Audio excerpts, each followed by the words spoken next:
Astro presents Astro 101.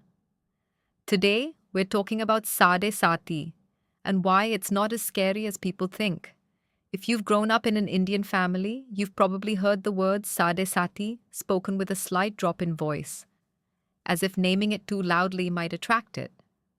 An aunt loses her job. Sade Sati. A cousin's marriage hits a rough patch. Sade Sati. Anything difficult that lasts longer than a season gets the same diagnosis. So today, let's actually understand what it is and why the fear is bigger than the thing itself. Sade Sati means 7.5. It's the 7.5 year period when Shani, the planet Saturn, transits through 3 signs: the sign before your moon sign, the sign of your moon, and the sign after. Shani spends about 2.5 years in each sign, so 3 signs gives us 7.5 years. That's it. That's the whole definition.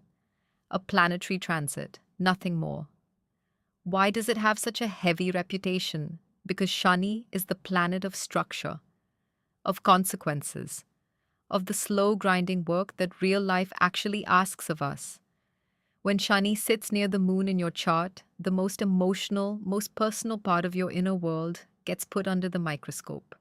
Things that were fragile show their cracks. Things you'd been avoiding come due. Relationships, careers, identity, anything you built on a shaky foundation tends to wobble. Here's what nobody tells you. The wobble is not the punishment. The wobble is the point.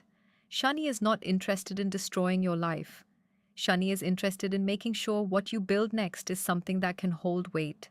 The people who emerge from Sade Sati often describe the same thing. A clarity, a stripped-down honesty about what matters, a new kind of patience. The marriage that survived is stronger. The career that pivoted is more aligned. The friendships that stayed are real. A friend of mine spent her late 20s in the middle of her Sade Sati. At the time, she felt like the universe was running her through a ringer. 3 years later, she told me it was the most important phase of her life. Not the easiest, but the one that taught her how to be a grown-up. That's the gift Shni gives, hidden inside the difficulty. Here's how to actually use this knowledge. First, find out if you're in Sade Sati right now. The math is simple. If Shani is currently in the sign 1 before, on top of, or 1 after your moon sign, you're in it. Second, stop reading horror stories online. They're written for clicks, not for your well-being. And third, ask the harder question. What part of your life is Shani trying to put on a stronger foundation? Lean into that. Use the discipline this period gives you. It will not last forever. The foundations you build during it will.